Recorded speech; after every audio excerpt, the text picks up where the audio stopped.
We are recording to cloud, right? Just to double check. Yeah. Okay, fine. So this class is going to be about processes, which is basically like you're given some sort of thing. It's like you're given something. We don't know what that is. It's sometimes like a sequence of numbers. Sometimes it's like sequence of numbers in a circle. Sometimes it's just like sets of colors. Could be anything, okay? And what happens basically is that these colors or whatever, they're changed in some sorts of ways. So it's somewhat like an algorithm where like you're allowed to, do some sorts of operations on some sort of set or something like that. But you basically now want to show that there is something nice about this process, that either it ends in a nice way or at some point in the process something nice happens, something like that. And obviously this will be a lot more clear when we see some examples. But before we actually get into processes, I want to talk actually about this idea of soft techniques. So has anyone here actually heard of soft techniques? It's not actually very common terminology. Okay, someone on chat. Okay, you haven't. So soft techniques is basically, so the funny way of putting this is techniques that prove nothing. So that I can't write. Prove nothing. And like, okay, why would I want to learn a technique if it does not prove anything, right? Like, what is the point?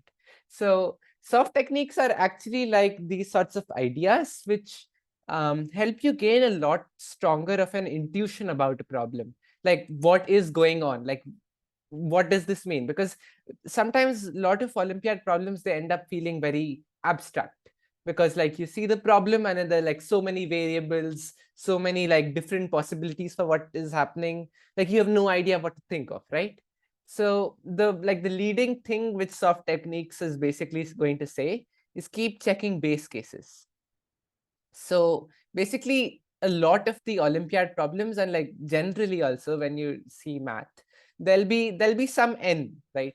Like show that for all n belonging to in natural numbers, this statement holds. Show that if you have 2023 numbers, something is happening. So whenever you have, like, for example, 2023, in most cases it's just going to be the year in which you are. Like if you're 2 years later, you'll see 2025, which is actually quite special because it's a perfect square. But the point is that usually 2023 or like this sort of number is kind of like random. So it's always a good question to check what happens if I get rid of 2023 and I think of like it as 2 or 3 or even 1. Like what happens when I think of the base cases? So if you've seen induction, like you would have seen base cases, right? But there you're actually trying to prove something, because you prove the base case and then you prove the hypothesis. Now, I'm not sure if induction is going to work.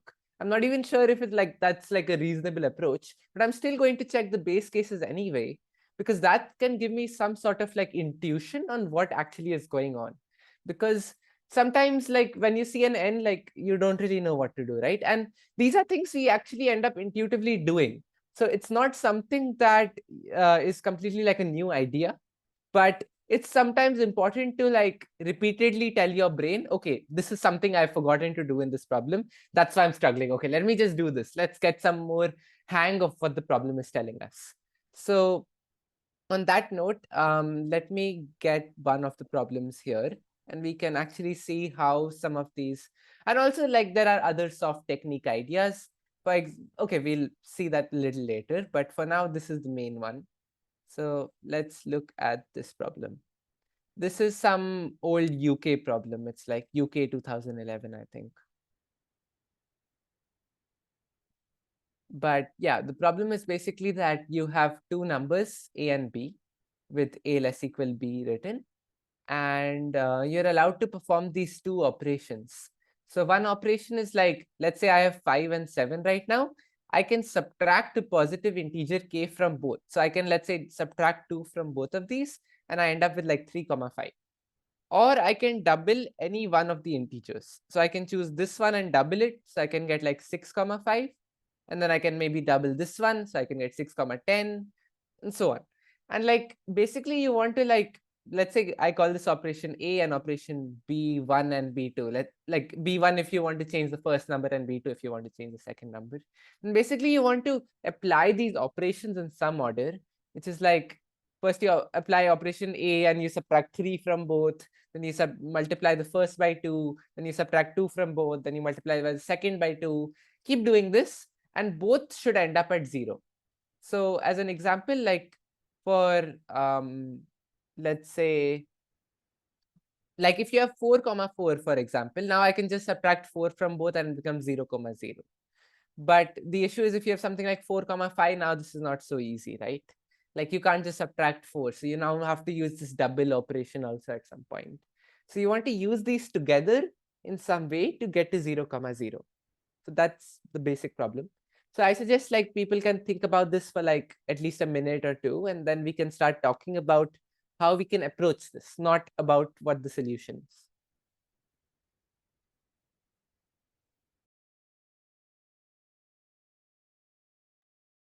Also, like I think a couple of people, yeah, I think someone has raised their hand. Yes, please go ahead, Swasti. Yeah, so is K fixed? Like, are we given a Yes. K? No. Sorry, K is not fixed. You can choose whatever. So you can subtract Okay. 2. You can also subtract 3. In fact, you can think of it as subtracting 1 because you can like keep subtracting 1 if you want. Yeah. So Okay. yeah, Thank K is you. not fixed. Okay. I feel like some people have joined slightly late, right? Because there were a few lesser people at the start. Has everyone understood what this problem is? Or if there's something I can repeat the basic statement? Or you can just like give it a read. It's not too much of a problem.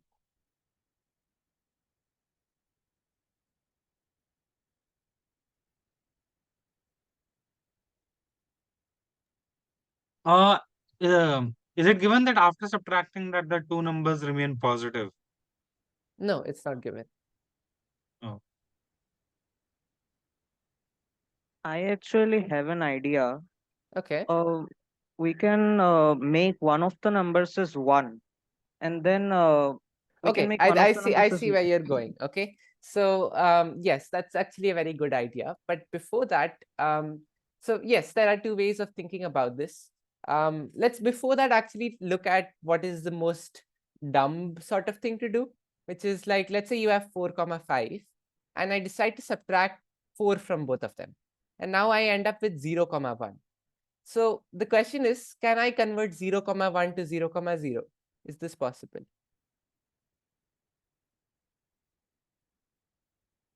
No, Why not? because one of the numbers is 0, so you cannot subtract anything from that. And We can basically, subtract, we can make it negative, but what will happen then?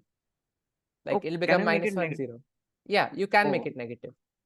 But actually, it turns out making it negative is not a very good idea because the issue is once a number becomes negative, like it becomes -1, now your only options are like either subtract a positive number so make it more negative, or like double it, which also makes it more negative. So you can never actually increase it back to 0. So the point is like if at any point you end up with like -2 comma 3, this -2 is never going to reach 0, which is why this condition is very important, that the numbers you start off with are positive. Like if you start with a negative number, you're already stuck. In fact, if you start with 0 also, you're stuck because as we saw, you cannot subtract any number because then this will become negative. And you can't, like you can double it if you want, but 0 into 2 is still 0, and like how are you going to make 1 to 0 without subtracting something? Like that's not possible, right? So the broad idea is that we don't want to reach 0 comma anything very early. So we like when we reach 0 comma 0, it should be like both should have become 0 together. If one becomes 0 but the other doesn't, we're in big trouble.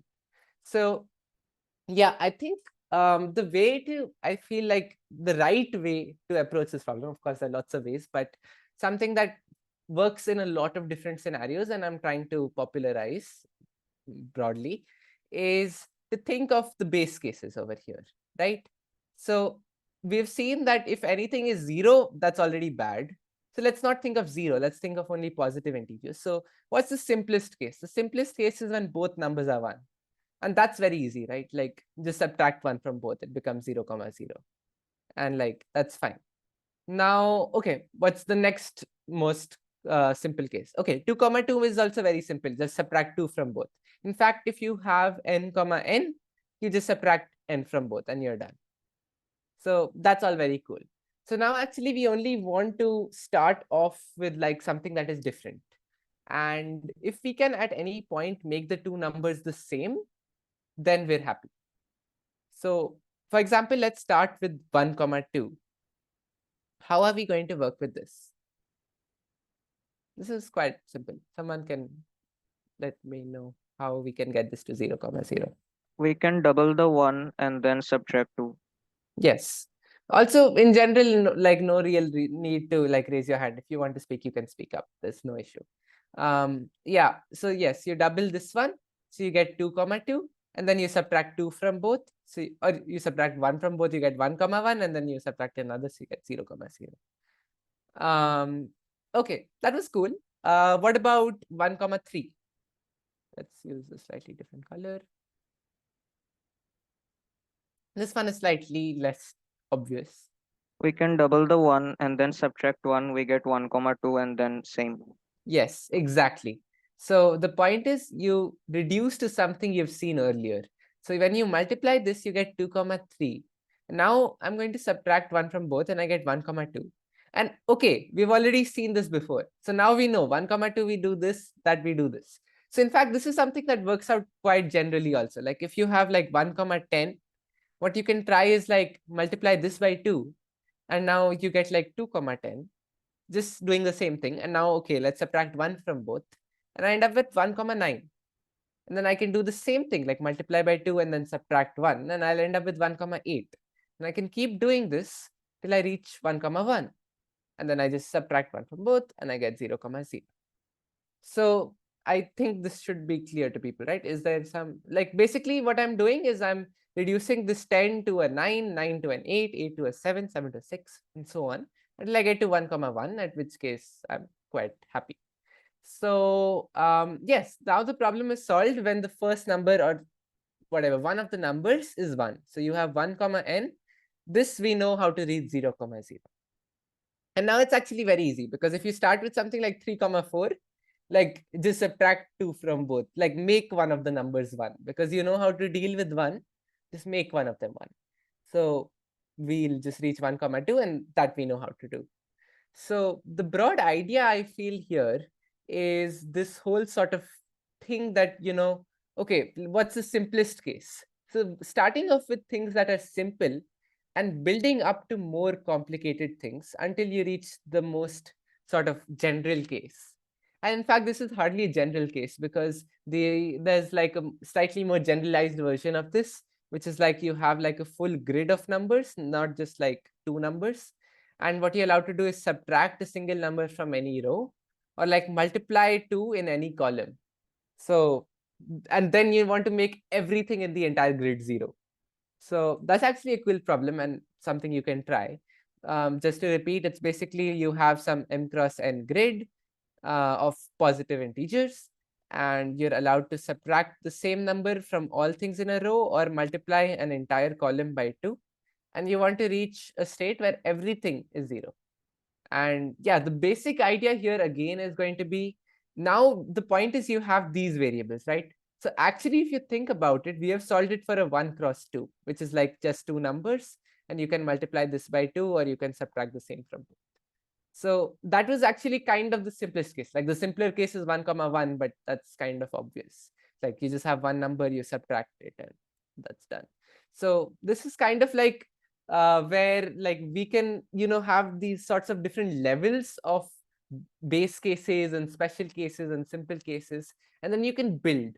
So it's always good to start simple and then slowly get into these more advanced. And it's not like once you've solved the problem, that's it, right? You can always think of stuff like this, which is actually the cool part of a lot of Olympiad math, like so many possible generalizations, which are often like a lot of fun. So yeah, this is okay. Someone is trying to speak. Go ahead.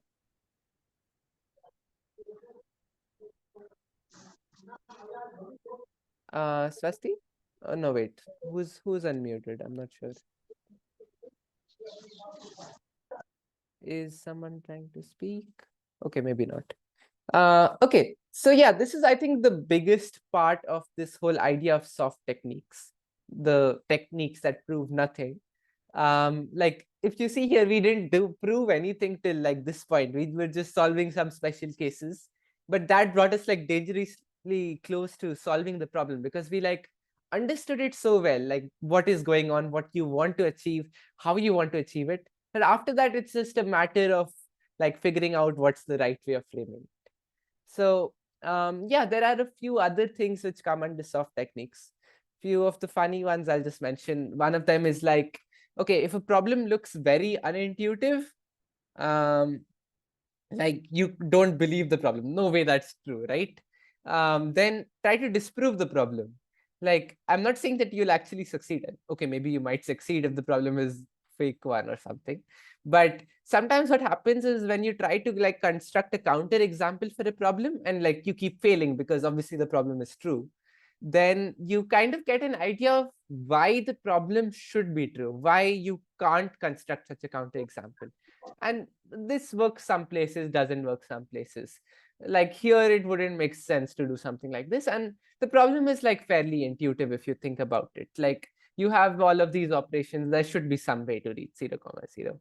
Another way to do things is, especially when they give you some sort of inequality, like you want to show something is greater equal something, then you just show that the what is the place where equality holds. Because if you can analyze all the places where your two things are equal, then you can kind of decide that, you know, what seems to be like the edge case and what you need to handle, something like that. Of course, that's still a long way from a solution, but it can give you some idea of what's going on.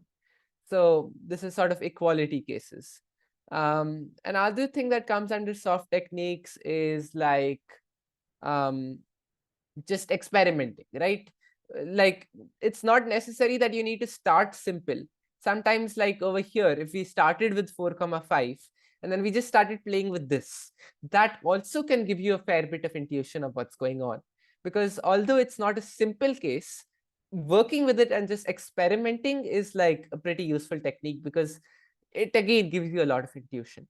So now we'll actually come down to our processes, which is basically sort of quite similar to the sort of things we've been talking about, where a lot of our problems we will have to be able to analyze very well. Sometimes you want to analyze it very deeply, and sometimes you want to look at a very specific part of the problem. You don't want to check out everything. So it's always an important question. Okay, should I try to figure out exactly what's going on, or should I stick to what the problem asks me for? Because sometimes like the problem asks you for a very specific thing, but the only way to figure that out is to actually solve the entire thing. But sometimes it's the other way around. So that's an important question, and we'll see. Okay, someone's annotating. I'm guessing that was by mistake. I'll disable annotations. How do we erase annotations? Okay, wait. Eraser. Okay. Yes. So yeah, we'll start off with this question. Some of you might have actually seen this, I'm not sure. It's basically that you have this sort of rod. That is not a good rod. Let's try to, okay, I'm not good at this clearly. Okay, believe this is a rod. And like, let's say this is like 10 centimeters. Why not? And you have some ants, like believe these are ants. My drawing is like amazing, clearly.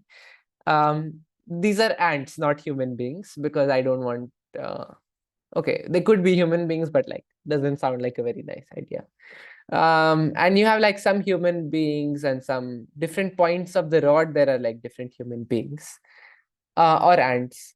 Okay, you can, someone is saying something on chat. You can first double the 15, making it 30.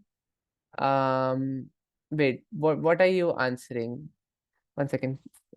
What is the starting point? 30, 25. I'm a bit confused. But yes, you're basically saying n comma 1 and then we can finish.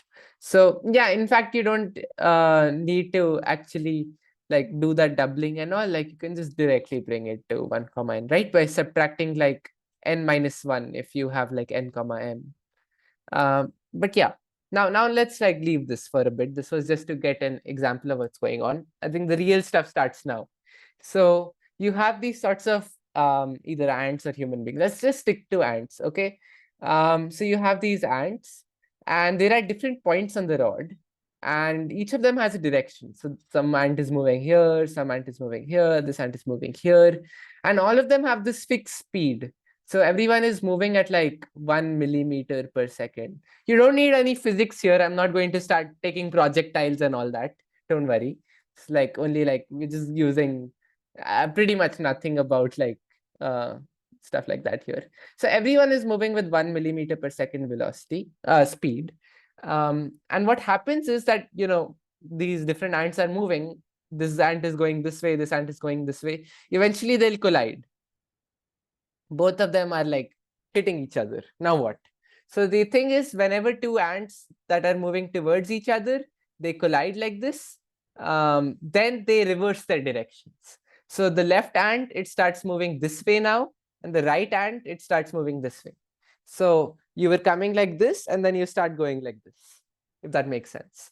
And what happens is like eventually like these ants start falling off the edge, right? Like it's like a finite rod. So like, for example, these two ants will meet, they'll meet, then this guy will reverse his direction and this ant will like fall off the rod.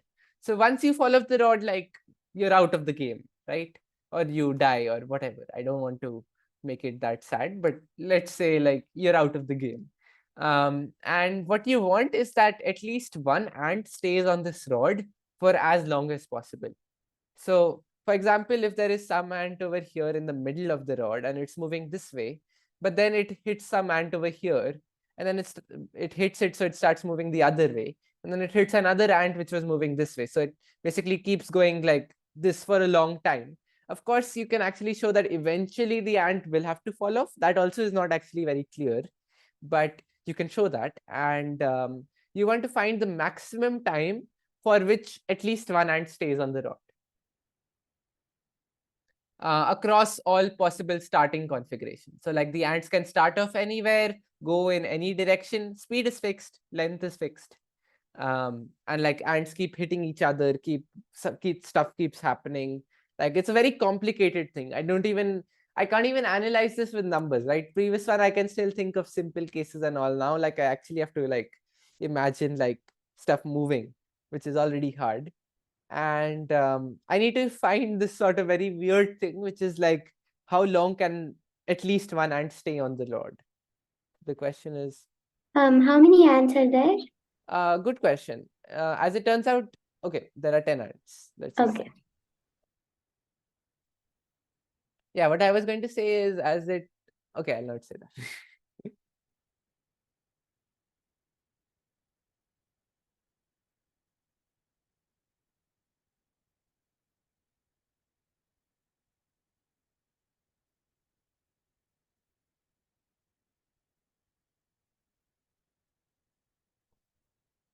No, they're not. In fact, you can decide how you want to place them, where you want to place them, what direction you want to place them. Everything is your choice.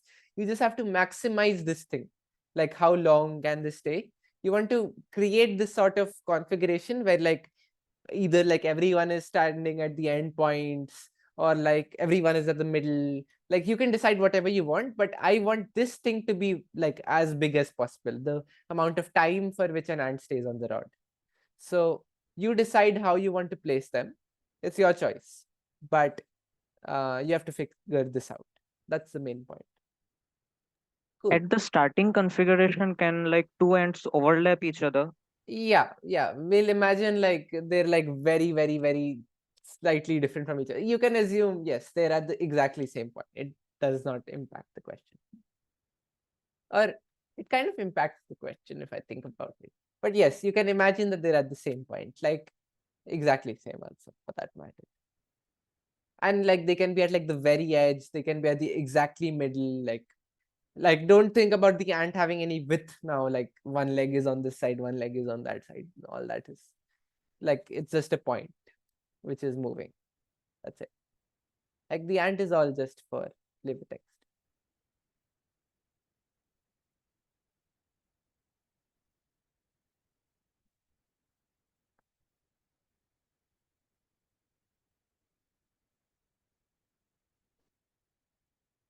So yeah, I think this is actually a question which is like very hard to approach. Like, how am I supposed to start? Like, what do I like?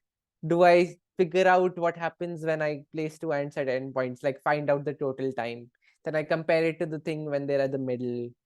How do I know that the answer is not going to be something like ridiculous? Like, you place it like one over here and then the other 8 over here and then like one at the end. Like, there are like infinite possibilities, right? There, at least over here, like you had some idea of what is simple, what is complicated, like what you want to do, but now you really have like no idea. Where do I start? That is the question. So yeah, actually people can think about this for a bit. I won't give it away straight away.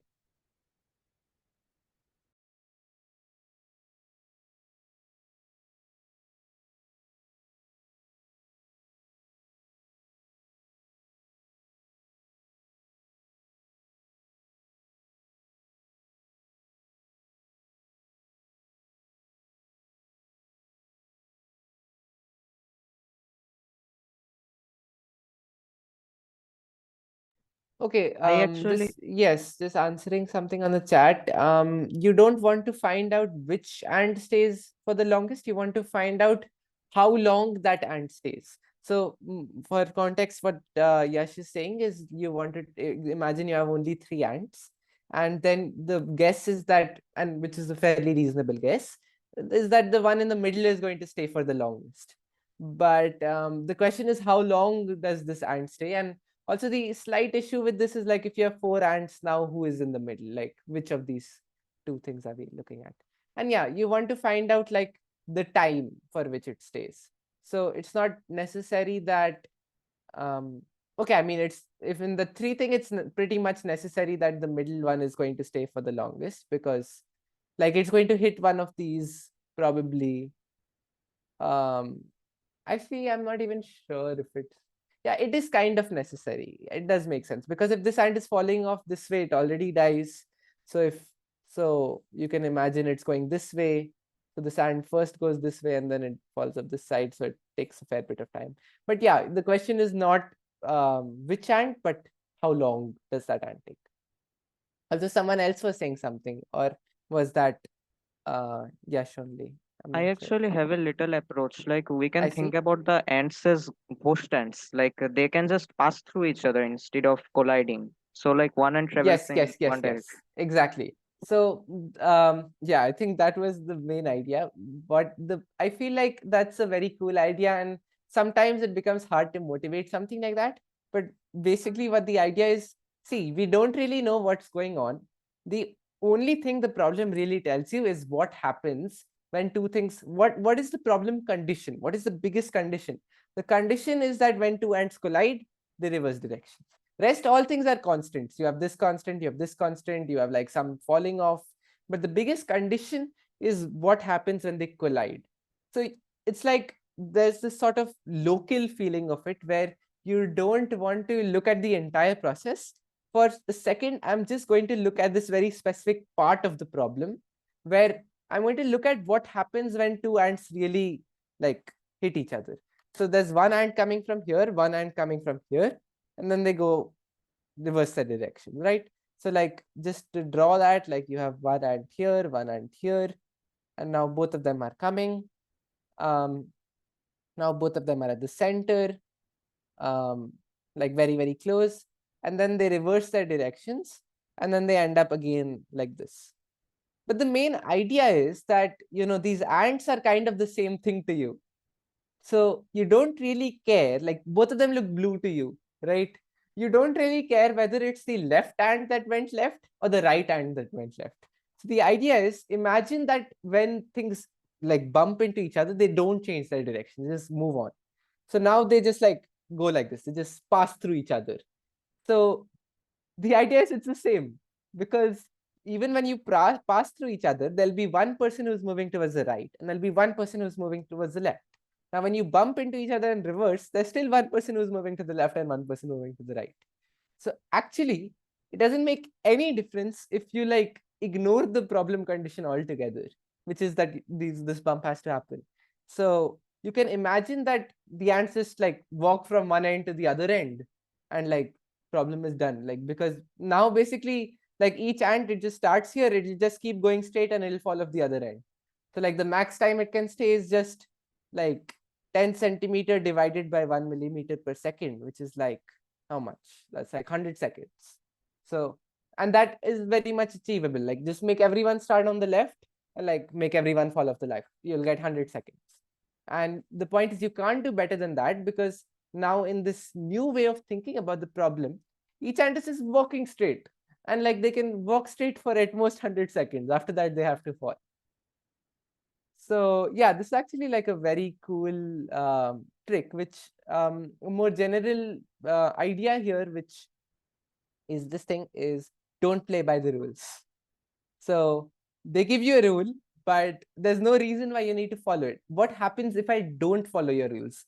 What are your rules? I want to analyze your rules in greater depth. These are the sort of questions which can actually help you a lot. So don't play by the rules. And in fact, this is something that comes up a lot, because sometimes problems give you like, this thing is labeled 1, this thing is labeled 2. I'll say, I don't care. Let all of them be labeled 1. Like, let all of them be the same. And now let's consider the problem. And okay, to make myself clear, I'm not saying you change the problem into something that the problem is not doing and just solve this dumb problem. What I'm saying is, you show that your version of the problem is kind of the same. It's exactly the same. It's just thought of differently. And of course, in an Olympiad, you can't go and say that, like, you said you can only construct a random point, but let's say I can construct midpoint of arc also. I'll not play by the rules. You can't do that. But if you can show somehow that constructing a random point is like kind of equivalent to being able to construct a midpoint of arc, then you can very much do that.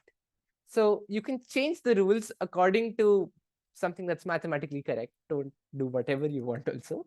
But yeah, that's the broad idea here. Let's do, I'll just figure out which of these is probably a better idea. I think this one is a nice question. Yeah. So you have this sort of thing where you have numbers written down in some order. So for example, let's say n is, already one thing, you see variable n, oh my God, let's call it 2, or let's call it 5. I'll not do a very base case because I want to give an idea of what's going on. Then you can maybe think of even more base cases. But let's say we have something like, not 5, 4, 1, 5, 3, 2. This is some order the numbers are written in. And what you do at every point is you look at the number at the start. It's 4 right now. So I'm going to get rid of it right now. And I'm going to make it so that it's on the 4th place. So it'll become 1, 5, 3, 4, 2. So that 4 basically goes to the 4th place. And then I keep doing this until 1 is at the start. And okay, here we got very lucky that 1 is already at the start. Let's actually make ourselves a little less lucky. Let's make it something like 5, 3, 1, 2, 4. So what happens now is like, no, this is still quite lucky. Let's take something like maybe 2, 1, 5. Oh, I can't do this. Okay, 2, 5, 4, 3, 1. This no way this is lucky. Okay, so yeah, now what happens is 2 basically ends up on the 2nd place. So what you'll end up with is like 5, 4, 3, 1, and you want 2 to go in the 2nd place. So it goes here. Now 5. So 5 should go in the 5th place. So 2, 4, 3, 1, and it should go at the end. Now you have 2 again. So 2 should go in the 2nd place. So you get like 4, 2, 3, 1, 5. Now 4. So it should go in the 4th place. So you get 2, 3, 1, 4, 5. Then 2. So Can we say that like this thing is equivalent to, because of when 1 to 5 goes to the 5th position, when the n goes to the nth position, then we just have to deal with the other 4, that will yes. stay there. Yes. So yes. it can be an inductive proof. Yes, that's actually a very good idea. just I'll, for the sake of this, I'll just finish this. But yes, that's a very good idea. So we'll go to 3, 2, 1, 1, 4, 5. Then 3 goes in this third place. So you get 2, 1, 3, 4, 5. And now this also happens. So okay, it's not necessary that at the end it'll be sorted, but the point is 1 is at the start. So now on the next step, like 1 will just stay at the start because it should go on the first place. So at this point, the process basically ends because it's like gone into a self loop. And you basically want to show that 1 will always end up at the start. And this idea that we have just got is like really smart and very useful, which is basically that, you know, if 5 ever goes at the end, like let's say we have like 2, 4, 3, 1, 5, and like 5 is at the end. The question is, can 5 ever not be at the end now? Because like any of these 4 numbers, like if you have 4, it'll only go to the 4th place. Nothing can go after 5 because like then that would mean that it's going on the 5th place, which means that 5 was at the start, but we know 5 is at the end. So what are you talking about? So like just to re-clarify, basically what's happening is now 5 is just going to stay at the end because nothing can go after 5. Like 4 also will go here whenever it's at the start. 3 would have gone here, 2 would have gone here, and 1 would have gone like at the very start or whatever. But 5 is just going to stay here. So now it's kind of like just imagining 4 numbers. So the idea is that you induct, right? If you are trying to prove that the statement is true for 1 to n, that is like if you have 1, 2, 3, 4, 5 written, eventually you have 1 at the start. Like maybe just prove that, you know, if you have 1, 2, 3, 4 written, then you can eventually do it.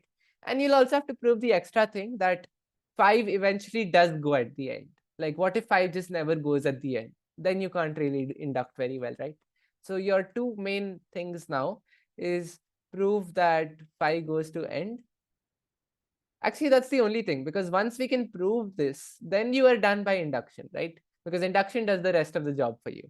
Because if there's only 1, then we're already done. And if you have like 2 numbers, then you can like show that, like if you have 2 numbers, for example, 1 and 2, then like if you have 2, 1, you can just show that 2 eventually goes to the end. And then you're just left with n minus 1 numbers.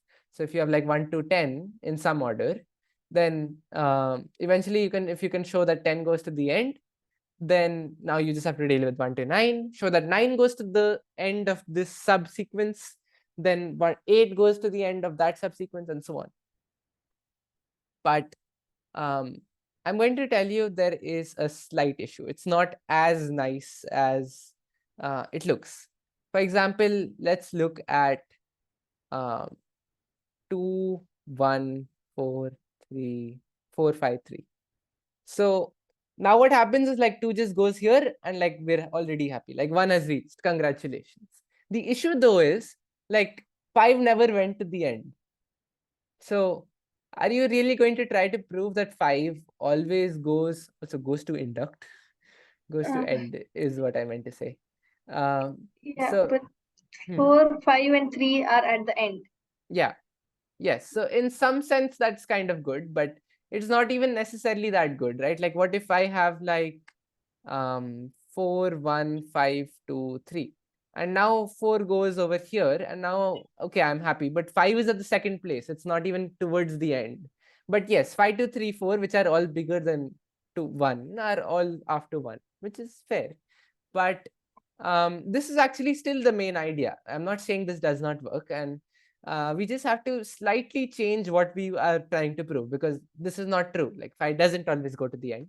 What we want to show is that either 5 goes to the end, or 1 comes to the start, or something like that. Like we'll have to figure out exactly what we're trying to prove, but let's actually see what's going on first. So for first things, let's say 5 comes to the start, not at the end. It comes to the start. Because if it comes to the start at any point, like if you have 5, 2, 3, 1, 4, now on the next turn, it's going to be at the end, because it'll just go to the 5th place. So you'll have 2, 3, 1, 4, 5, and now it's going to stay at the end. So actually proving that 5 goes to the end is like as good as saying that either 5 started off at the end or something, or 5 eventually came to the start. Because once it came to the start, it'll just stay at the end. If that makes sense. Does that make sense? So we essentially want to show that 5 comes to start most of the time.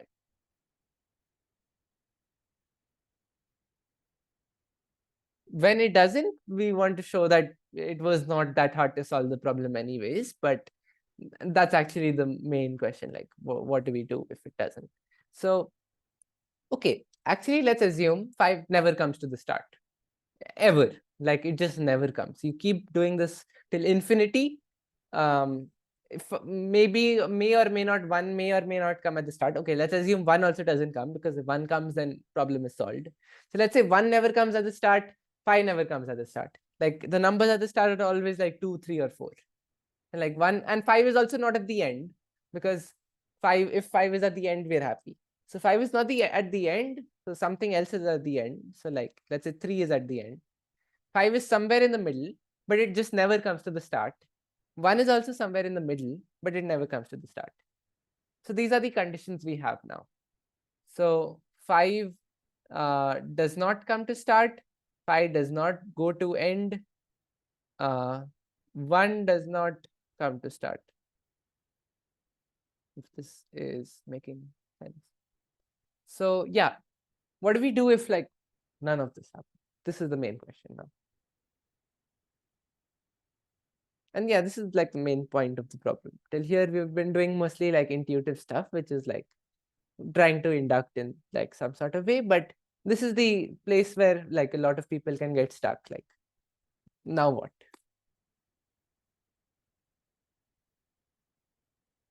So I guess like time to think. Think for a minute.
Okay, people, any ideas? Like the point actually here is like be dumb. Like it doesn't have to be like the best idea in the world. Okay, Swasti has an idea. Okay, does this argument make sense? If 5 does not go to the start, there must be a loop before 5 has a chance to go to the start. Okay, since 1 is the only loop, 5 must be after 1. So yeah, this is a very cool idea. There's a slight issue here. Basically, it's not necessary that 1 is the only loop. Like basically what happens is if you have 1 at the start, now just 1 stays at the start. So this is a self loop, like a single loop. But what can happen is like you have something like 2, 3, 4 at the start, and then 2 goes here, then 3 goes here, then 4 goes here, then 2 comes back to the start, then 2 goes here, 3 goes here, 4 goes here, and you get in this sort of loop, which is the sort of bad thing, right? Because we know 1 doesn't come to start. That's okay with us. The issue is you shouldn't have these other loops where like 2 makes 3 come to the start, 3 makes 4 come to the start, that makes 2 come again, and then you just go into this loop. What if there is some number that comes to the start again and again? If we consider 2, 3, 4, 5, 1. Okay, that looks like a good idea. Let's try this. Yeah, it does come again and again, but eventually it does not. So like, let's say we take this, right? What happens here? We have 3, 2, 4, 5, 1. Then we have 2, 4, 3, 5, 1. But the point is this is a different configuration. Even though 2 is at the start again, It's not 3, 4 anymore. It's 4, 3. So it's a different one. You would be really sad if you get 3, 4 again, because that means you're now like stuck, because you'll just, from here, you would have gone back to this, you would have gone back to this, and you would have got stuck. As long as it's like slightly different, you're not in big trouble. And thankfully we are not, because the problem is true, but like we need to show that. So, okay, what happens after this? We get like 4, 2, 3, 5, 1. Then you get like 2, 3, 5, 4, 1. Then you get like 3. And this is again is like very slightly different from what happened at the start. You had 5, 4. Now you have like 4, 5. Now you have 5, 4. Now you get like 3, 2, 5, 4, 1. Then you get like 2, 5, 3, 4, 1. Now you get 5. So 5 is at the start. Nice. 5, 2, 3, 4, 1. And yeah, once 5 is at the start, we're happy. So yeah, this is like pretty actually kind of like the worst case scenario for this game, where the game goes on for a very long time, because now what will happen is 5 will go here, and now this is like the same thing, like 2, 3, 4, 5, 1 has become 2, 3, 4, 1. So now this will take all of that time to become like 2, 3, 1, 4, and then it'll become like 2, 1, 3, 4, and then finally 1 will come to the start. So it'll take a lot of time, but it'll happen. And that's what we want to show. So just going back to what we were just thinking of a little. Basically, the idea was that, 5 is not at the end, 5 is not at the start. So something is at the end. Let's say 3 is at the end right now. 5 is somewhere in the middle. And I don't know. Let's say 4 is at the start. And you have something like this, okay? And okay, maybe not 1 over there, because then next turn 1 would be at the start, something like this. And you want to show something. So the magic trick is, you are basically telling me that, okay, 5 never comes to the start, right? What about 3? Can 3 ever come to the start?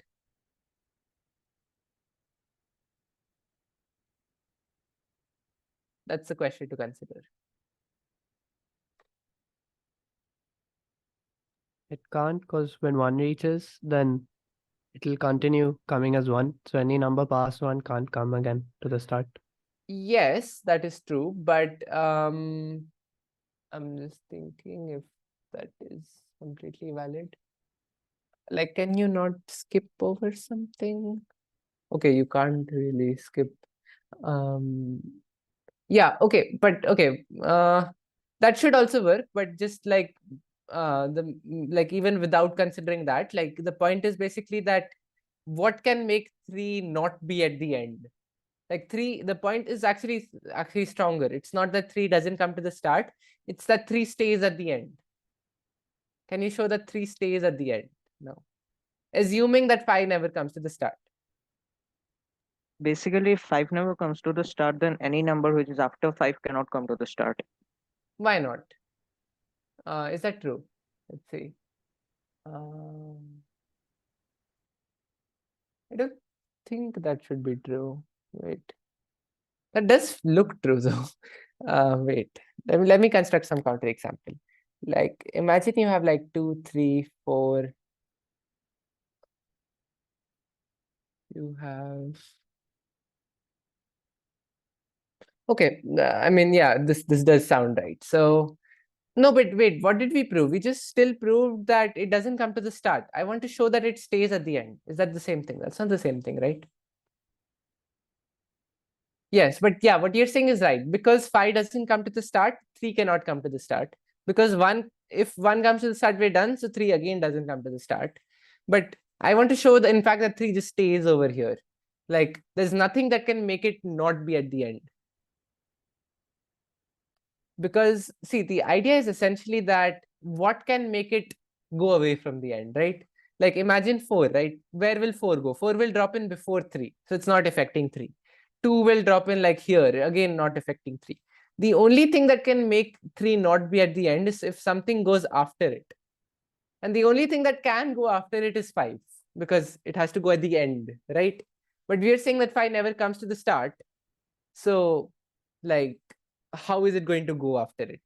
The point is, like, 3 just stays here and 5 never goes to the start.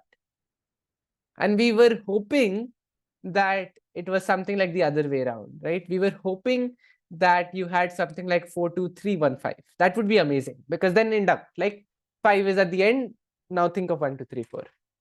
But the issue is you have 5 and 3, but somehow like 5 and 3, do they really matter a lot? Because they're just never going to come to the start, either of them.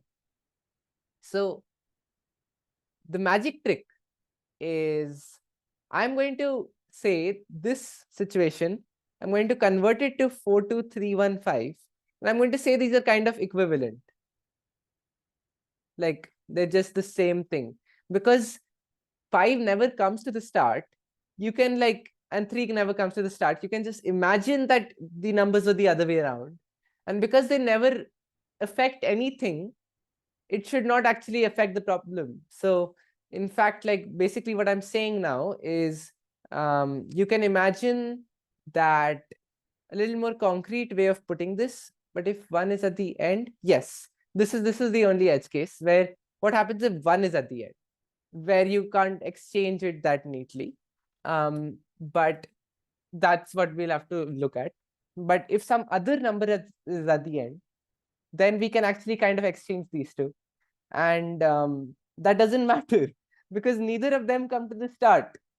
And if neither of them come to the start, then the order in which they were never really matters, unless it has something to do with what you want to prove, right? We didn't want to prove anything about 3 or 5, so we're okay with exchanging them. But because we want to prove something about 1, we would be in a slight trouble if 1 is at the end. So this is the only case where 1 is at the end, 5 is somewhere in the middle, and you have something. And what do you do here?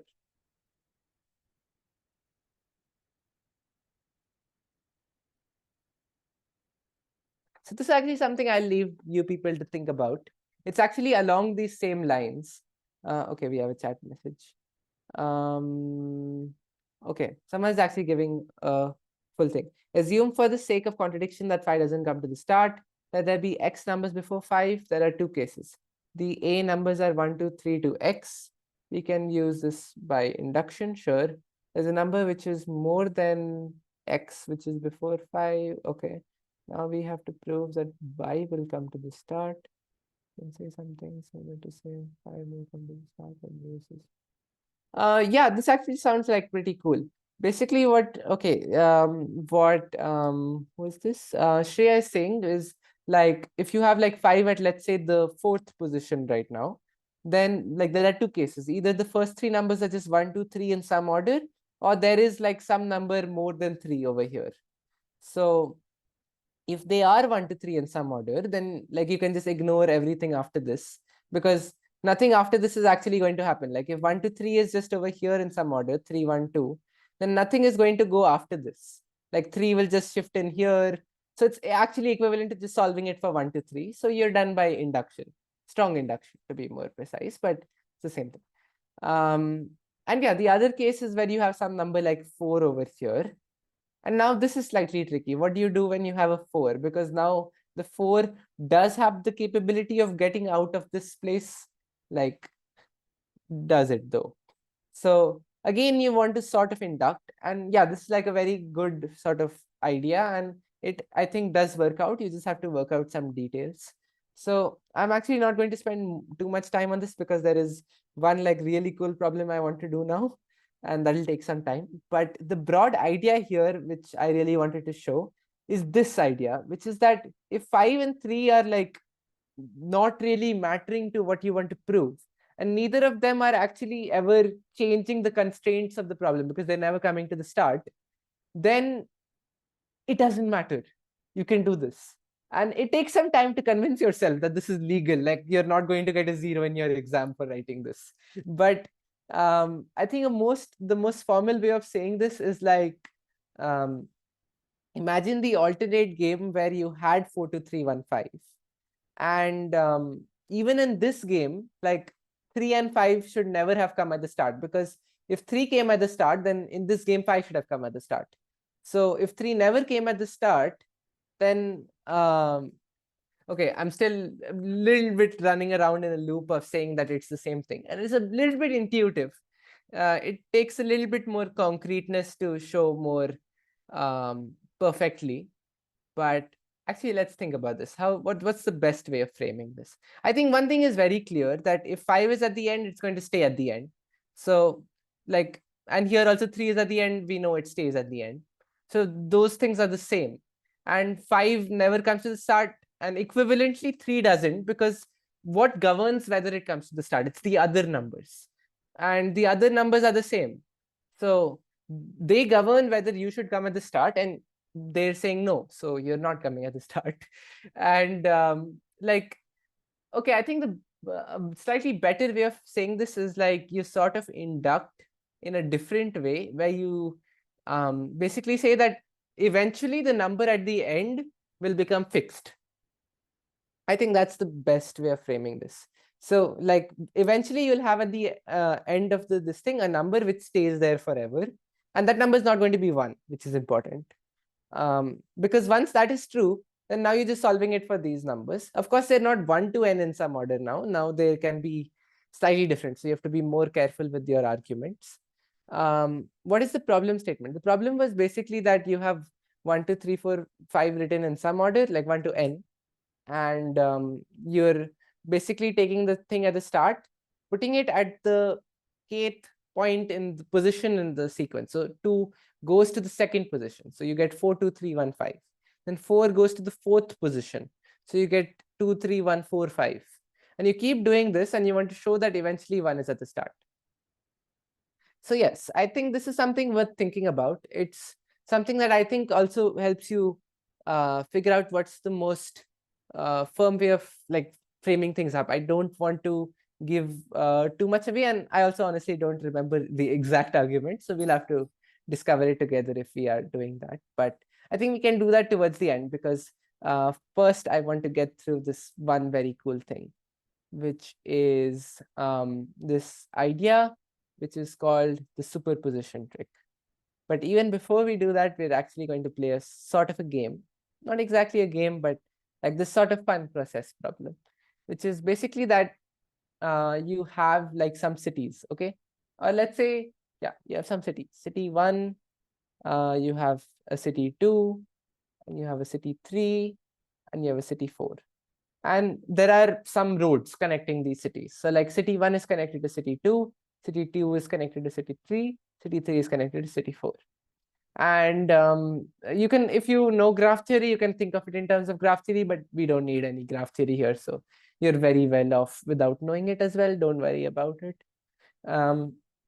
Yeah, the point is basically that you have these sorts of cities, and there's a robber. So there's a robber, and obviously there is some police. So the police wants to catch the robber, obviously.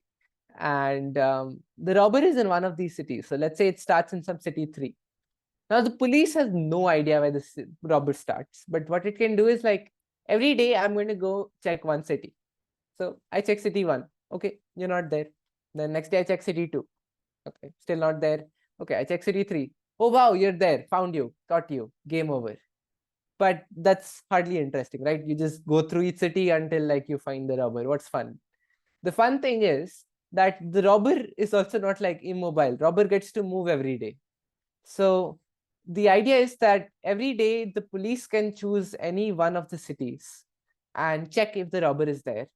And every night the robber can move to a new city which is adjacent to the city it was. So if it's a city 3 right now, it moves to city 2 or city 4, and it has to move. So it cannot choose to just stick here because it's kind of scared, but it has to move to one of these 2 cities.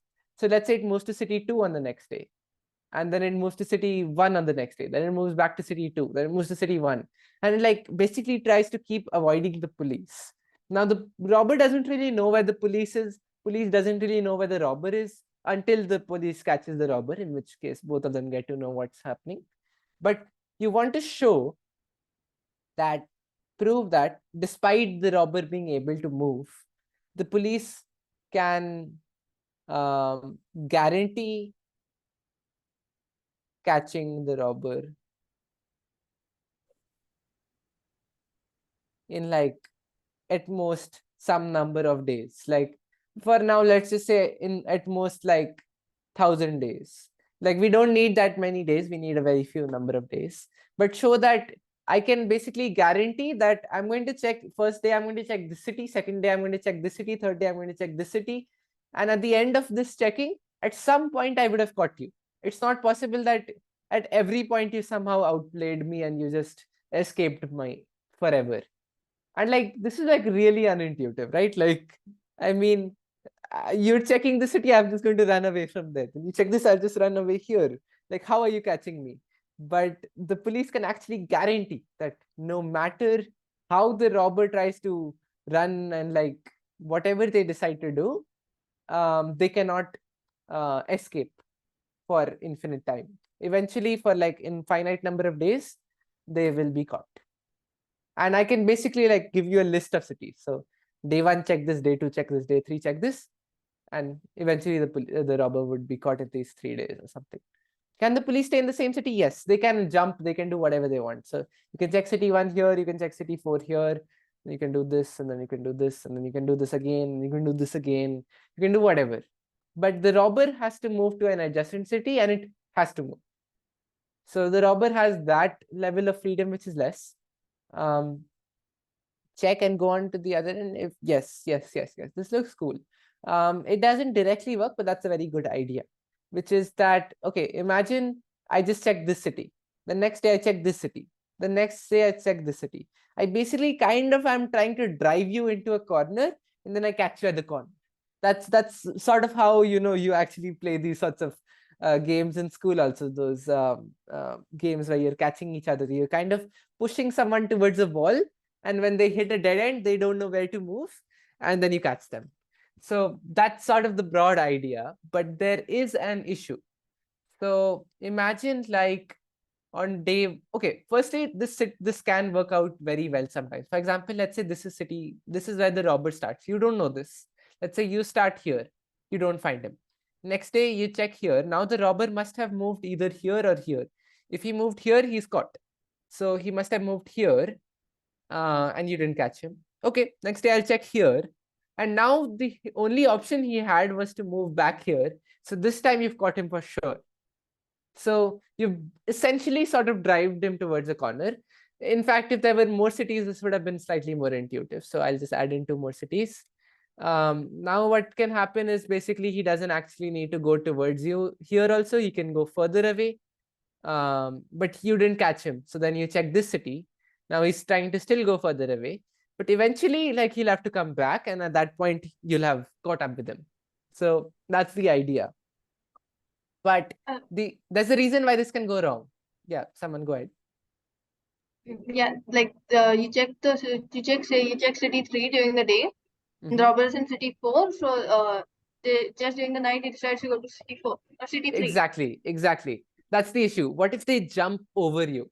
For example, like exactly what you said. Like, let's say I'm right now checking city 3 and the robber is in city 4. Now, the next day I'm going to check city 4, but now I've come here. So like, actually more concretely, if I start from the start, like imagine you were here and I was here. Now I'm just going to keep checking this, then this, then this, then this. But at the start itself, when you check this city, I had moved here as the robber. And now like I'm going this way, I'm not going to catch you because the robber is like on that side. So like you're kind of like in a mess. So it does work out sometimes. It doesn't work out sometimes. So the question is, when was our idea of like cornering the robber working out? And when is the robber able to jump over you? Why don't they check the same city twice? Okay, that looks like a cool idea. How about, okay, let's try that. The issue I think is going to be broadly similar. I'll give you an idea. Like imagine like the robber starts at, I don't know, city 3 and you check city 1. Okay, you check city 1 and then next day the robber moves here, you check city 1 again, and now the robber moves here, but you have moved here because the idea which was suggested on chat was check each city twice before moving on. But the issue is kind of the same. Like you can match your timing in such a way that when you choose to switch, I will just jump over you. So that's kind of the mess.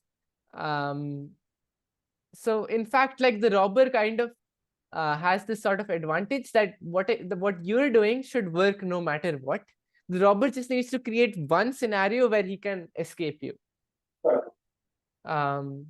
Because that's enough to show that you are not able to guarantee anything.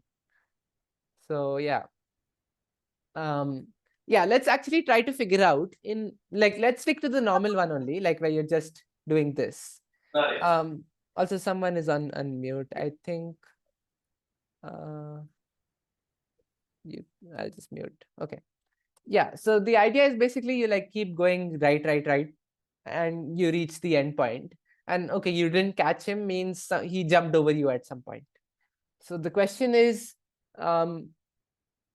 like we saw when city 1 and city 3 was the scenario at the start, he could not actually jump over you. You were able to corner him. But when the robber started at city 2, then he was able to jump over you because you go to city 2, he goes to city 1. So sometimes he's able to jump over, sometimes he's not. Any idea when he's able to jump over? That is what we want to answer.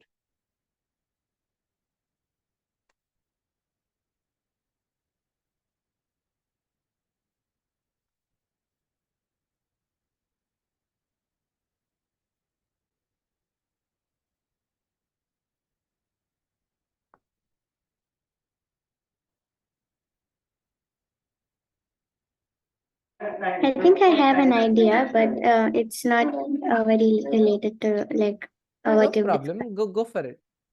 Okay, so if the police check C2, then in like we'll just do the best case scenario and prove that it won't work for like the robber will be Sure. Okay. So let's say so the police first check C2. Okay. So the best case is and then like C2 and then the police take C2 again and then C3 and then C3 again. Okay. So yes, you check C2, C2, C3, C3. yeah. Now what I'm going to tell you here is there was this slight issue, right? Like imagine the robber starts at city 4. Okay. Okay. Now you check city 2, you didn't find him. Now robber moves here. Now you check city 2 again, still didn't find him. But the issue is now you switched here. So the robber basically matched his timing to getting over you. Okay. So that's the main idea for the robber. He basically needs to find this correct timing where he can kind of jump over you. Okay. So yeah, that is the broad idea. And that's why we're kind of stuck. Yeah. So we need some way to like, okay, like the issue is like whatever you do, he will be able to jump over you. But at least if we can find some constraint on when he's able to jump over you and when he's not, that would be useful to us.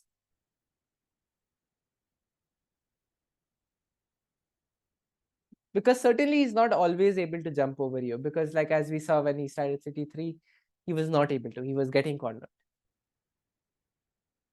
So actually the idea, which is slightly non-trivial here, actually quite tricky, not non-trivial or anything, is that like if let's imagine that he jumps over you, right? You're just checking these one by one, and at some point he like jumps over you in the sense that you were over here, he was over here, then you checked over here and he came over here.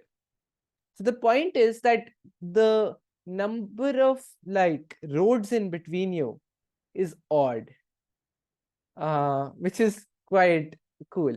The point is like if you have an even number of roads in between you, like C1 and C3, there are 2 roads.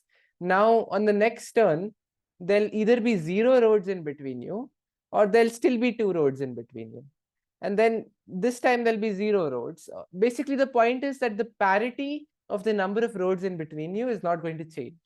And if you think about it, it's kind of motivated, because if he is jumping over you, that basically means that he is, okay, I think a better way of framing this is, let me color alternate vertices red. So I'll call this, oh no. So nowadays, if I like make big circles on OneNote, it thinks I want to cancel something. So it's confused. But yeah, imagine like you have like alternate road labeled as red and alternate as blue.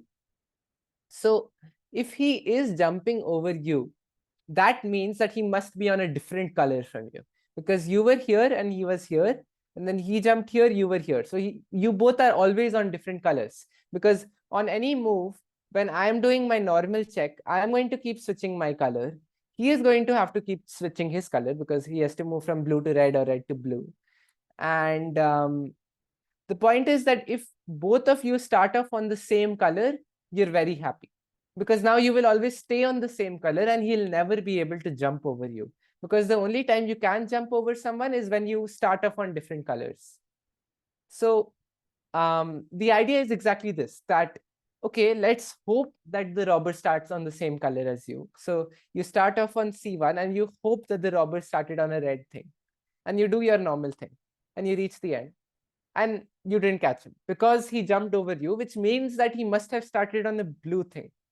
And that is the information you have got now, which is very cool, because he kind of outplayed you by like jumping over you, but he gave you information along the way. He gave you the information that he had started on a blue square, which means that you now know what square he is on now, because like you are, both are always on different things, right? He's on red, so you're on blue. So at the end, you're on blue, so he must have been on a red. So now you know that right now he's on a red. On the next turn, he's going to be on a blue.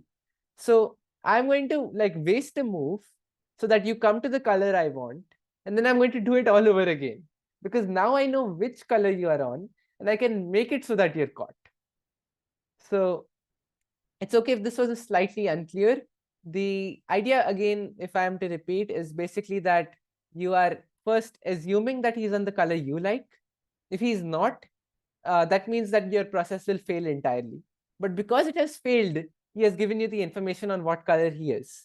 And now you can like waste a move or two or whatever, so that he's on the color you come. Because the point is, for the robber, his color has to change every move.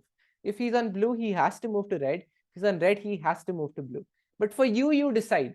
You can check whatever you want. You can check 2 reds in a row. You can check 2 blues in a row. It was just what we had decided, that we'll check red, blue, red, blue, red, blue by going like alternate. But it's our choice. So we can waste some moves so that we come to the right color scheme, and then we can do it all over again. So yes, this is pretty cool. So actually, the cool part, the even cooler part about this problem is what starts now, which is that, okay, this was, by the way, basically, if you have a line of cities, it doesn't matter if there were 4 or 6 or 8 or 7 or 10 or 11, whatever. You can catch him, because you can do this exact color scheme argument, go from one end to the other end, fix the color, and now go from one end to the other end again. So actually, this will take you at most like around 2n plus 1 or something like that. Like it'll actually, you can optimize slightly by starting on the second one. You don't actually need to check the corners, but those are all like just optimizations. You don't need to like worry, as long as like I can guarantee it, that's good enough. Now, whether I'm taking very little time or I am taking little extra time, that's fine. Now the second question, which is also very cool, that comes to us is, let's imagine there's a slightly different configuration. You don't have a line of cities. You have this configuration. Let me just remember actually. Yeah. So what we were very lucky with earlier is that there's only one path, which is like this path, right? Like the point was you can corner him. But what if you have cities like this? So you have like city 1, city 2, city 3. I'll label them with like, let's label this thing as some C, and then like V1, V2, V3, U1, U2, U3, and W1, W2, W3. These are like 10 cities. And now, very surprisingly, the robber can guarantee that the police cannot guarantee catching the robber. So basically, the robber can find a way to escape forever. So, okay, basically, you want to show that, prove that there doesn't exist any such strategy. There doesn't exist. This is there doesn't exist. There exists is like just the E. So there doesn't exist any strategy such that the robber can guarantee catching the robber, such that the police can guarantee catching the robber. So it's actually interesting because, for example, if I remove V2 and W3 and V3 and these three vertices, now the police does have a strategy. But if you have these extra cities, like eventually, like the idea here is basically that what the robber is going to try to do is he's going to sit here while you're checking this area. Then when you try to come here, I'm going to jump here. Then when you try to come here, I'm going to jump here. And I'm going to kind of like completely like circleize you. Wherever you are, I'll just stick in one of the other two parts, which doesn't really work for the normal thing because there are only two parts. And the only way to like go into the other part is like kind of cross the police, which is kind of bad because you can't always cross the police. But now I'm not just crossing you, I'm just taking a different area because you were over here and I just moved to the side while you were not bothering me. So that is the broad idea why it doesn't work. Okay, what just happened? Yeah. We need to prove it though. Can the robber escape if there's a circle? Very good question. In fact, that's a slightly easier question than this, which is worth, oh my God, what just happened? Oh, I think I made like a very small dot, which it converted into a heart. Okay. So yeah, let's imagine you have like a circle of cities. What happens now? Let's ignore this for now. This is quite tricky. In fact, I was actually going to say that let's imagine this slightly simpler scenario. Prove that here as well, the police cannot guarantee anything. So yeah, you have like city 1, city 2, city 3, city 4, city 5. The only difference is now this is a circle. So you have like the final two cities are also connected. That this is also connected to this. And now apparently the police can never catch you. That's what we want to prove. The robber can just move one city ahead of the cops in the circle. Yes, that's a good idea. The issue is that the police does not like go one by one, right? Police can do something very random, like go here, then go here, then go here, then go here again, then go here again, then go here, then go here, then go here. Like it's not about just like I'm just staying one step ahead of you, like because like if you just go like 1, 1, 1, then I get what you're saying, which is like if whenever you're on city 1, I stay on city 2, you come to city 2, I go to city 3, so on, which is fine. But the issue is you want something which works out for pretty much anything police can choose to do. And this is where we actually introduce this trick, which is called at least I've labeled it. It's not a very well-known name, but I have labeled it the superposition trick. And relax, this has nothing to do with quantum superposition. This is not physics again. There's no fancy stuff coming in here. Basically, the idea is that let's say for the sake of contradiction, that police had some sort of strategy. Police has a strategy which works no matter what I do as the robber. So like the police is saying basically that check this city, then check this city, then check this city, the robber will have to be caught, right? And because he is so sure of his strategy that it has to work, he might as well like make it public. Like he can tell everyone, this is my strategy. It has to work no matter what the robber does. So I might as well tell the robber that this is my strategy. So because like nothing the robber knows can change his fate, because apparently like my strategy is that good, right? So let's say the robber has access to this strategy. So he has access in the sense that the strategy basically says check city 1, then check city 3, then check city 2, then check city 2 again, then check city 4. And this is like some 10 cities in this list, or 100 cities, something like that. Not 10, see 5. Like there's some list of cities, and apparently no matter what the robber does, he would have to be caught. So let's imagine the robber has access to this. And the idea is that like because I know what you're going to do, I am just going to like not die in some sense, which is basically like I see that you're on city 1 on the first day. So let's say I stay on city 4 on the first day. Now that means that on the next day I can go to 5 or 3, but I know you're checking 3, so I'll go to 5. Now city 5, I can go to 1 and 4. You're checking 2 anyways. I don't care. So I'll just go to 1. Now city 1, say I can go to city 2 or city 5. But I know you're checking city 2. So I won't go to there. I'll go to city 5. So the robber is basing their way of moving on this strategy. And this is all possible because the police was so overconfident. They were so overconfident that no matter what the robber does, I should be able to win. That they can just give it to you, right? Like they're like basically trying to flex on the robber that, hey, there's nothing you can do. But it kind of backfires because the robber like uses it in such a way that the point is that at every point, like let's say I'm at city 5 right now, I have 2 options, which is not true in a line. If in a line you're there, then at the corner you only have 1 option. That's the difference between a circle and a line. Here you always have 2 options, and you know that on the next day he's going to check at most one of those 2. So you just move to the other one. And you can keep doing this and you can escape. You can make sure that you're never caught. So the question still is like, where is superposition in this? Yes, Swasti, go ahead. So what if the police's strategy is based on Good I don't know, question. where the robber goes or something? Yes, but does the police know where the robber goes? The police only gets to know one of 2 things. Either they get to know that the robber is not there, or they get to know that the robber is there. If the robber is there, the problem is done. So the only thing they get to know is that robber is not here. They don't get to know where the robber was, where they went. So Okay. the idea is like, yes, that's in general this thing that this doesn't always work, especially if you get some information, which is that essentially like if you are getting some information every move, I can base my next move on what I have seen already.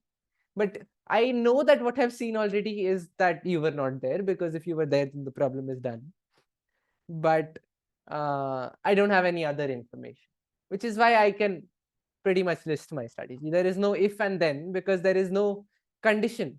Like I can say if and then, but what is this condition? It can only be robber is there or robber is not there. If robber is there, then like the strategy works.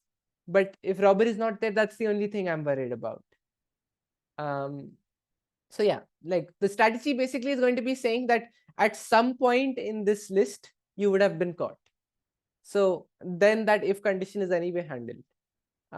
But the issue can be if you're never caught. So there's a slightly more cool and like funny way of framing this, which is essentially like in terms of this superposition idea, which is like at the start, the police believes that, you know, you can be anywhere. You can be at city 1, city 2, city 3, city 4, city 5. Now, the police was, as we saw, quite overconfident. They were like, I can beat you no matter what. Turns out the robber is also quite overconfident because they know that I can outplay you no matter what. So the robber is like, I'm not just at any of these cities, I'm at like one of these 2, city 1 and city 3. Just one of these 2. Like 5 options, I've reduced your work to just 2 options. So now there are multiple possibilities, right? One possibility is like the police does like, I don't believe you. You're just trying to troll me. You're actually sitting at city 4 or something like that. So I'm going to check city 4. But you are actually being truthful. So you are at one of these 2 right now. So if he checks city 4 or city 5 or city 2 or something, you just tell him that, okay, you are kind of dumb clearly because I gave you some information, but you chose not to use it.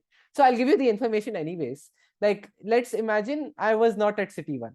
I was at city 3. I'm telling you this, which is basically to say that it's equivalent to now you having checked city 1. So the point is like, I'm telling you I'm at one of city 1 and city 3.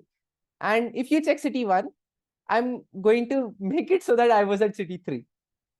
Because you have your entire strategy listed down. So I can do this. And if you check city 3, then I'm going to be at city 1. And if you're at neither, I'm just going to tell you I was not at city 1. So either way, at the end of it, you know where I was. But that means that on the next chance, again, I have 2 options. And this is like still the symmetric scenario, which is like you have 2 things which are separated by 1. And like if he checks something else, you just tell him I was not at one of these. And if he checks one of these, then you just say I was at the other one. You made a bad mistake. So the idea is that you stay at a superposition of these 2 states. You C1 and C3 together.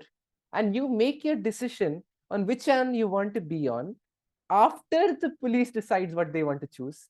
And the only reason you can do this is because the police's strategy should work no matter what. So there is no way for the cops to catch the robber. They can catch it, yes, but there is no way for them to guarantee that they would have caught it.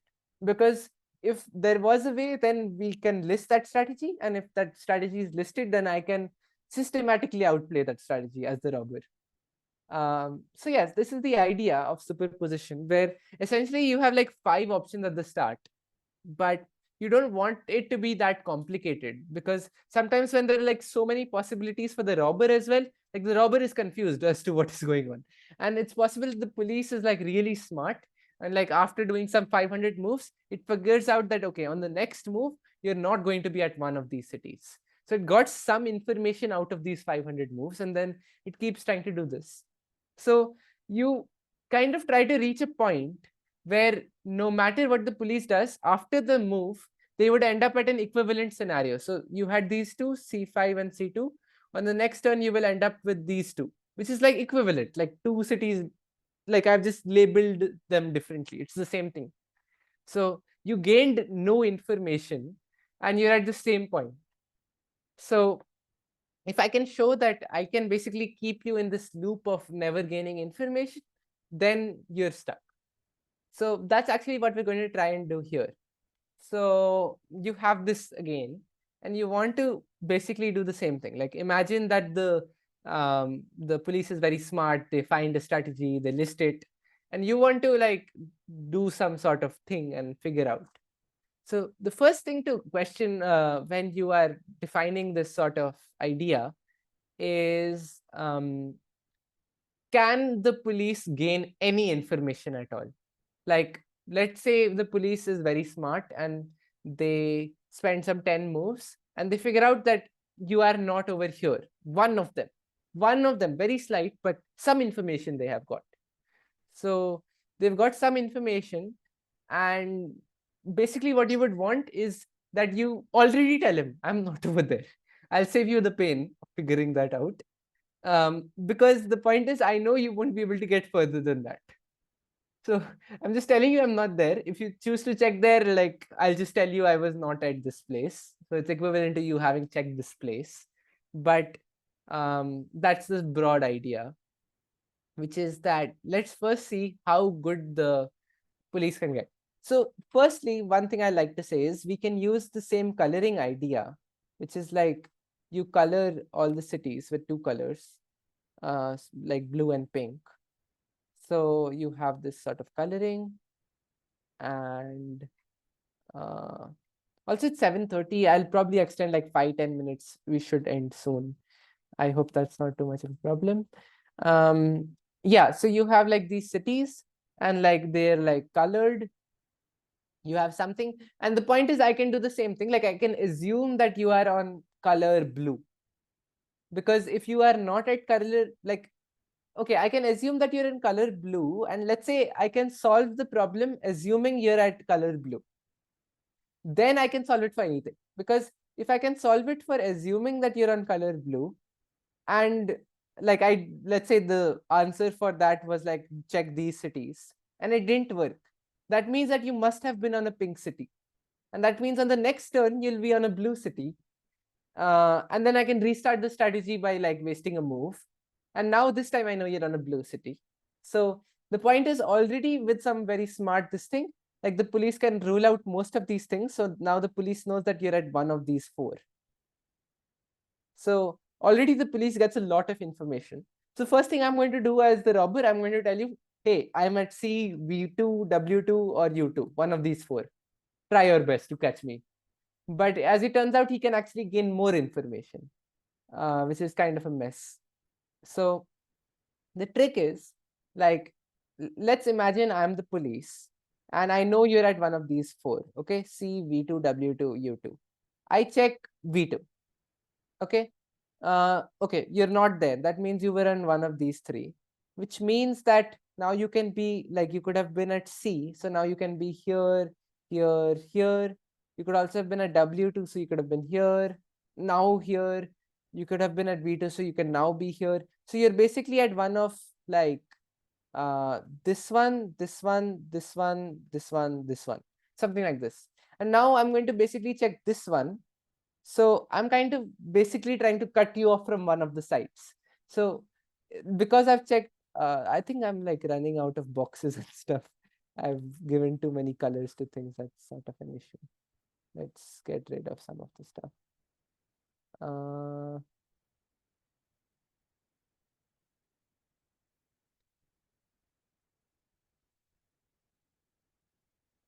Pink and pink. Okay, so yeah, the point is basically that like you check C, sorry, you check V2. You basically want to like get rid of one of the sides at the very least, because that you can do. Like in a line, you can get rid of the line, right? Very easily. So like imagine he was at V2, then he would have been caught because you check V2 at the start.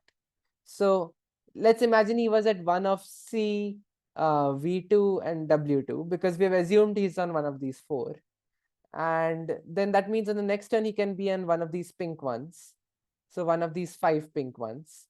Not this one, because the only way he could have been on V3 is if he had started off on V2. And now you check this V1, which means, and he's not there. If he's there, you're done. So that means he was on one of these. So V1, V3, W1, W3, which means that now he is on W2, V2 or C. And that is information. Now I earlier knew these 4. Now I know just these 3, which is like a lot. Like imagine we are 10 cities. Now I've basically, as the police come so close, I'm saying if I can solve it for these 3 city configuration, I'll be done. But this is actually where you get stuck. So the right way to approach this problem is like, when the problem comes, you won't actually know that this is not going to work. Like they'll ask you, does there exist a strategy? So the first thing to try is like, okay, let's try constructing a strategy. Let's try getting closer. Okay, we've reached this point where you have 3 things. But now whatever you try, it's just not going to work. You'll just be stuck on these 3 cities. And that's where the superposition trick comes in. So as the robber, I go and say, I am at one of these 3. I am telling you at the start itself, you seem to have created some very fancy way of getting to know that. I'm telling you, you don't need to do all that painful work. I am just telling you that I'm on one of these 3. Do your best. You just can't do anything. That's my claim. And the point is that after 2 moves, you will be at a situation identical to this one, no matter what you choose to check right now. So for example, if I choose to check V2 right now, then I was in a superposition. So I could have been on any of them. So I could have been on this one. I could have been on this one. So now I'm on either this one, this one, this one, this one. And then like it's a little bit case bashy, but the point is you can check that wherever you check now, at the end of the turn, you will again be back to these 3 reds, or you will be into these 3 reds. So this one, this one, this one, which is identical. It's like you've just rotated the whole thing. So either way, you can guarantee that you're in like one of these 3, and like whatever 2 moves happen, after 2 moves, you'll be back to being stuck on those 3 blue things. So you can never gain more information in some sense. And like the more formal way of saying this is like you define this whole strategy, and I'm going to be at one of these. I make every move based on what I see in your strategy list, etc., etc. But yeah, the superposition trick is like kind of a very cool way of saying this. It's like kind of cheating, where I'm using your rule book to decide what I want to do. And I can do that because apparently you were so overconfident that you could guarantee. And now I am being overconfident. I am giving you extra information and like trying to flex on you that you still can't catch me. So yeah, that's basically the broad idea of this trick. And this comes up in a lot of problems, especially harder ones. And like there are these sorts of process problems which are like look hard, but once you understand the process as in what is going on, how you can deal with different sorts of information, it's not always that bad. Like USAMO 2016 P6 is one of these sort of process problems where you use this sort of idea. And these things can feel unmotivated when you see them the first time, but as you see them more and more, they feel very intuitive. Like this is exactly what you want to do. If we could guarantee a strategy, you would take such a strategy and you do this sort of superposition thing. And it makes sense.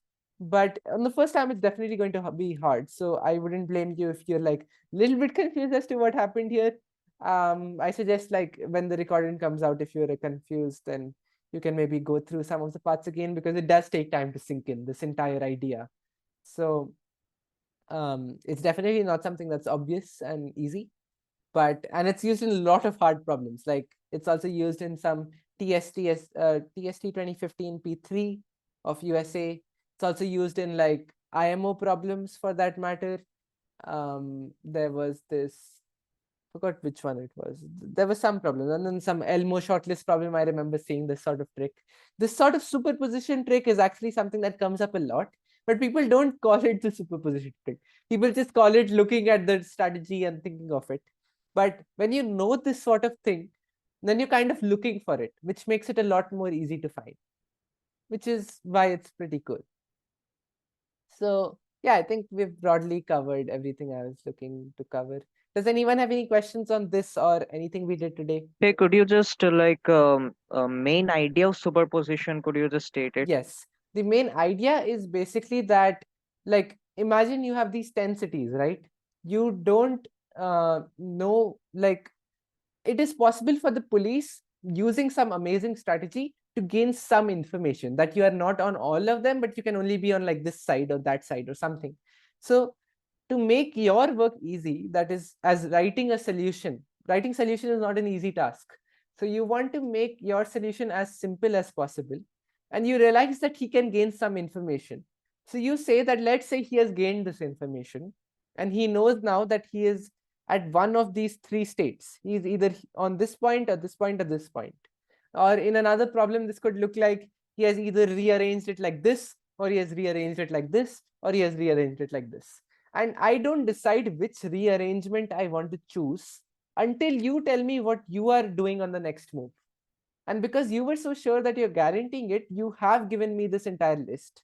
So I can basically make my choice of which of those three things in my superposition I am in based on your next move. So the problem usually is like robber should move first, then the police should move. But because the police should be able to guarantee, you can make it the other way around. The police moves first, and the robber can see where the police has moved and then makes their decision. So it moves in the sort of superposition way where currently it's in all of them. And then once the police actually goes somewhere, it decides which of them it was in. Definitely not the one where the police checked. So that's the idea. Does that make sense? Basically reducing my options. Yes, kind of. That's the first part where you're reducing the options, and then you're sustaining those options, which is like saying that, these three options are there, but now you're stuck.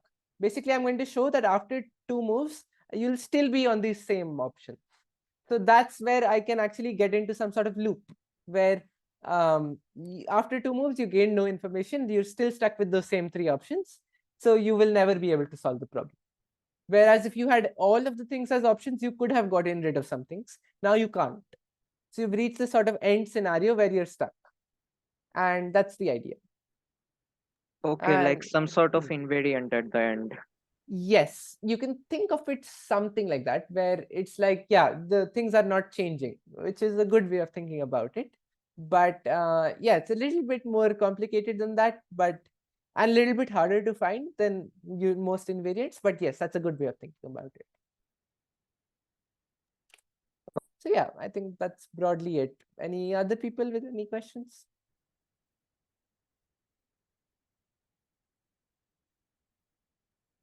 I think we can stop recording. Oh, sure, I'll do that.